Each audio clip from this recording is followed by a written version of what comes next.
it's absolutely important for us to get that as a committee. Thank you so much, Vice Chair. I want to also refer the members. If you look at your summary report in your folders, page 7, I think there's information there. Table is there. According to the submission of the county government in Nairobi, the total development many bills stand 1.8 billion, 1.826 billion, of which 1.47 relates to completed projects. So maybe you could refer there for purpose of being updated. Maybe one thing I want to ask the Governor, Your Excellency, is that most of this Bendy bill, I believe you have inherited from the NMS. Is there any ongoing, understanding with the national government that the national government takes responsibility of some of these bills? Because these bills are just too huge for you to pay. So is there any negotiation ongoing? Chair, if you look at Article 187 of our Constitution that provides for transfer of functions, it is normally when there is a need to assist one level of government be in a stronger position. That failed experiment left Nairobi worse off in terms of costs, because remember, the Nairobi county government through its assembly appropriated 27 billion shillings to that entity. The national government did some projects for that entity, but despite that, they left 16 billion pending. And so, because of that, in our first year, we had a huge, discussion. With that time, the office of the president, I think the status controller once even came to this house, and we agreed that those bills will be paid by the national government, including even gratuity for staff.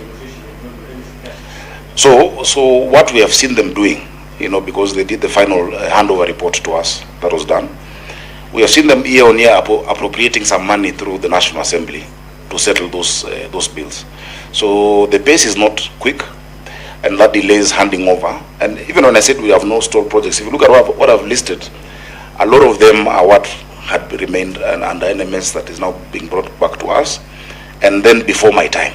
Yeah, but within our time, all projects have been funded. Further to that, Senator Chair, there are no projects that we have said should not be completed from previous administrations. It will be a great disservice to Nairobians if the second governor abandons all the projects initiated by the first governor, and then the third governor. Now we've had a few in Nairobi that I say I didn't like the previous one and I leave his projects. Chair, we started with Governor Kidero's projects that were not concluded. The one which is really for me a painful one is the rehabilitation center in Ruai. Yeah, we have a huge rehabilitation center that has taken so much time. It was started by the first administration. The second administration completely left it, did not, and so we have revived it. So that's what I'm saying, we're reviving a lot of these projects. Because when you find 100 million already sunk into it, and the land is there, that 100 million is taxpayers' money. The Joseph Kang'ethe social hall that my senator speaks about is also one such case that was started in 2014. The next administration did nothing about it. We're the ones who've recontracted it, and it is ongoing. So Chair, I think to answer Senator Catherine Muma, maybe an updated matrix, the one we're doing in 21 days, will be useful for us, because not only will I bring the projects and our plan, I will also appeal to the Senate, pursuant to Section 6 of Urban Areas and Cities Act, for a special consideration of a conditional grant to the capital city, putting us just on the same formula. And I've grappled with this even from the time I was here, having us on the same form. And I don't want to belittle any other county, but there are certain things that a capital city must have addressed as a matter of national interest and national priority. I keep giving the example, if Engineer Tirop's sector does not get allocation and he cannot pay the lights, it's a national security crisis, for instance, for the power. And that is why, we have negotiated and have now written to the Ministry of Energy that for Nairobi City, if you look at your power bill, all of you pay power in Nairobi, I'm sure. I don't know, Senator Perez Pesi, Tobiko, whether you stay in Nairobi now. But in your power bill, you will find an amount called REP. That REP is rural electrification. And you pay your bill in Nairobi, a huge amount, almost 3.4%, is going to rural electrification. But you need street lights outside your house. And so I've told EPRA and the Minister for Energy that for Nairobi, the REP amount, because the Nairobi power bill is 8 billion every month, or rather Nairobians pay 8 billion to Kenya Power. If we had 3% of that 8 billion ring-fenced towards public lighting, the city will be lit, because that is more than 300 million every month, just for the lights, for the cables, etc. So those are the progressive discussions that we need to have, and I think this committee actually is best placed to move us. We've seen devolution for 13 years.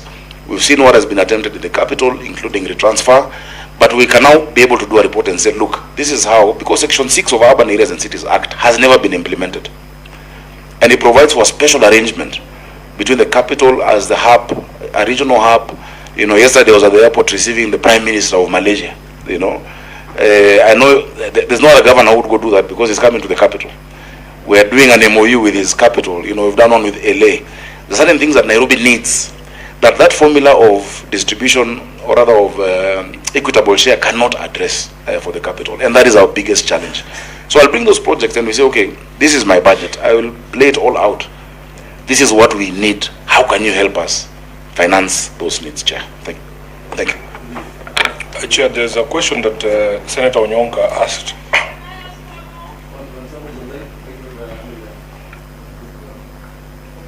Yeah, there is a question that Onyonka asked that the governor has not responded to, but perhaps just to jog the memory of the committee and Senator Onyonka. There is a report by the County Public Accounts Committee, which was adopted by the House, that looked at the fiduciary risk exposure of all the counties. And I have to read this definition for fiduciary risk so that you understand what we are saying, Chair.